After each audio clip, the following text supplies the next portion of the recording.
Brownfield's Meghan Grebner with the latest Appetite for Pork report. Today, I'm talking with Dr. David Newman, Senior Vice President of Market Growth for the National Pork Board, about how your Pork Checkoff dollars are working to bring more U.S. pork to tables around the world.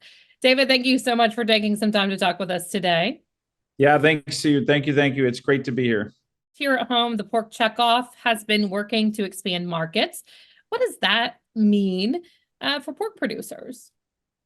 Well, our data and insights have shown us who the consumer is. That's really important, is understanding the future consumer of pork. So knowing what they want to purchase, how they want to prepare it, and where they are shopping. So, for example, in partnership with state pork associations, we're working with retailers, with food service companies, and even with convenience stores on marketing initiatives that focus on a variety of pork items all around the United States.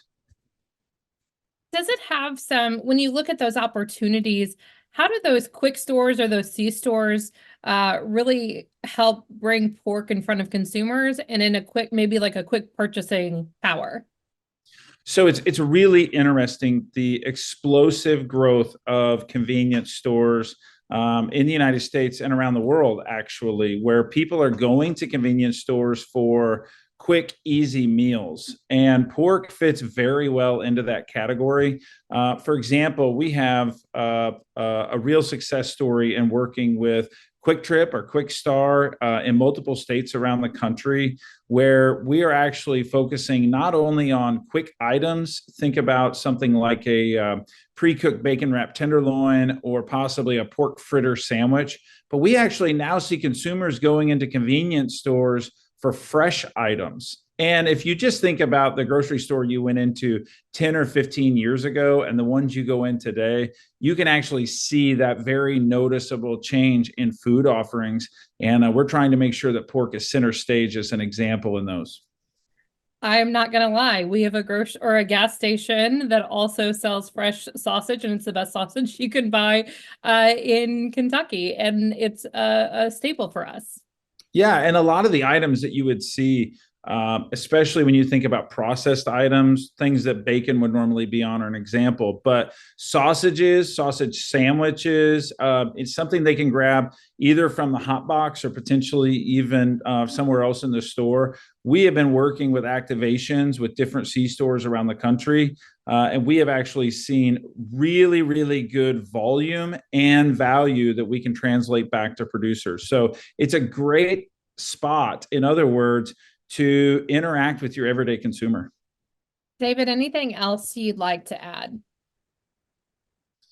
I would just say that at the Checkoff, in my role as leading market growth, it's important that we really understand what our producers need and where the market is. And we understand that 2023 was a challenging year. 2024 could be another challenging year as well. But it's all hands on deck for demand, both domestically and internationally. And I do think and feel that the U.S. pork business is going to be in a really good position to create this ownable, relevant position as its own protein. So it gets me excited for the future of pork. And we just want to let all of the producer investors who pay into this program know that we're out there fighting for them every day.